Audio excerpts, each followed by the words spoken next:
Le président élu des États-Unis, Donald Trump, s'est montré très ferme sur plusieurs dossiers clés de son agenda conservateur, comme l'immigration, tout en essayant d'apaiser les craintes suscitées par son élection dans de larges pans de la société américaine lors de longs entretiens télévisés.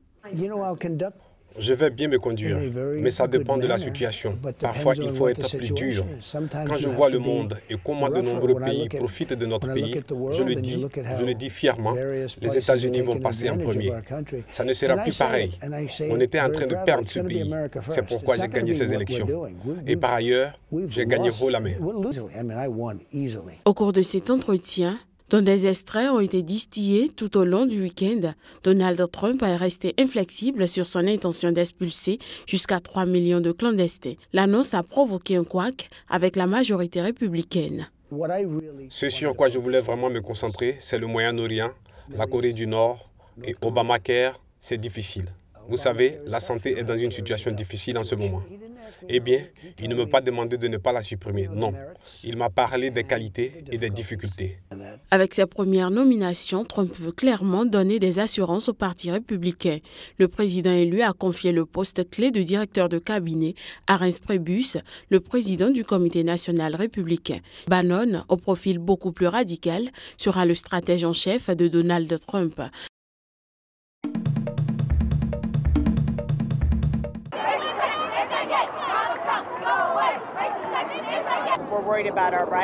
Nous sommes là pour nos droits, nous sommes là pour ces choses que nous avons entendues au cours de la campagne et qui nous font peur. Nous nous sentons concernés. Nous nous battons également pour garantir un avenir à nos enfants. Plusieurs jours après l'élection du milliardaire à la tête des États-Unis, la mobilisation anti-Donald Trump ne faiblit pas. Ils étaient encore des centaines de milliers dans les grandes villes américaines à s'opposer au nouveau président américain. Des manifestations devenues quotidiennes depuis son élection mardi. Je pense, nous luttons pour la même cause et c'est pourquoi nous nous sommes rassemblés ici. Il n'y a pas de raison que nous soyons d'accord avec ce qui se passe. Nous formons une seule nation. Nous sommes rassemblés et c'est ce qui fait la grandeur de l'Amérique. Nous n'avons pas besoin que des gens comme Trump nous disent que l'Amérique est une grande nation. Selon un récent sondage, 76% des Américains respectent le verdict des urnes. Mais les propos tenus par le président élu lors des campagnes continuent d'inquiéter. Lors d'une interview dimanche à la chaîne CBS, le nouveau président a réaffirmé sa volonté de faire la chasse aux immigrés. Une annonce qui n'est pas faite pour calmer les manifestants.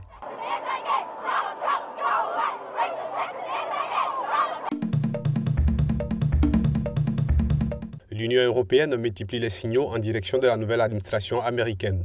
Après l'invitation lancée par le président du Parlement et celui de la Commission, les ministres des Affaires étrangères sous la houlette de la chef de la diplomatie européenne, Federica Mogherini, ont insisté sur leurs espoirs d'établir de bonnes relations avec la future administration de Donald Trump dimanche soir à Bruxelles.